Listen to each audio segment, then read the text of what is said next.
রোজ রাতের বেলা ভেবে ঘুমাই খুব তাড়াতাড়ি করে উঠবো, কিন্তু উঠেই দেখি ঘড়ির কাঁটা 8:30 9টা। তারপরে রুমের ভেতরটা দেখি প্রায় রোদ চলে এসছে পর্দা দিয়ে, জানলা দিয়ে। এবার বিছানার এই অবস্থা এলোমেলো হয়ে পড়েছে। আমি ফার্স্টেই ঘুম থেকে উঠে আমার গাছগুলোকে দেখি, খুব সুন্দর লাগে এদের দেখতে। সকালবেলা মিষ্টি রোদ পোয়ায় এরা, আর আমি তো ঘুমিয়েই থাকি ষাঁড়ের মতো। আর এই বিছানার অবস্থা। এরপর বিছানাটি গুছিয়ে নিই। বিছানাটা এলোমেলো থাকলে দেখতে ভালো লাগে না, মানুষের মতো লাগে। বেশ ঝটপট করে গুছিয়ে ফেলেছি বিছানাটা। এবার সকাল থেকে উঠে যে বাথরুম সারাসারি কাজ টাজ করে ঘর গোছানো থাকলে দেখতেও ভালো লাগে, খুব সুন্দর লাগে। সব কিছু সাজানো গোছানো থাকে, আর নিজের কাজটা নিজে করতে আমি পছন্দ করি। তারপর বেরিয়ে পড়লাম বাথরুমের দিকে।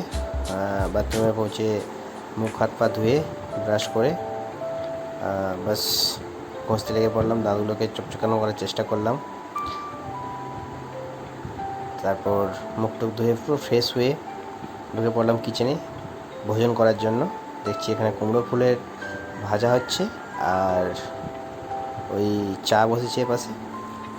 নন্দনী কুমড়ো ফুলের বড়া করছে, আর এখানে পকোড়ি করছে। ব্যাস এদিকে চা রেডি। আর সকাল সকাল গ্রিন টি খেতে খুব ভালো লাগে, তাই ও গ্রিন টি বানিয়ে দিয়েছে আমার জন্য।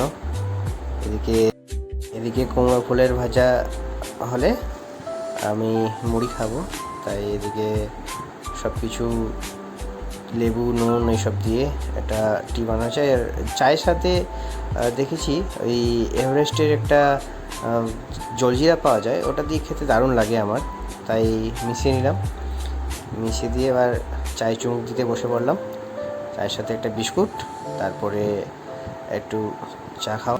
আজকের মতো এইটুকুই। Thank you.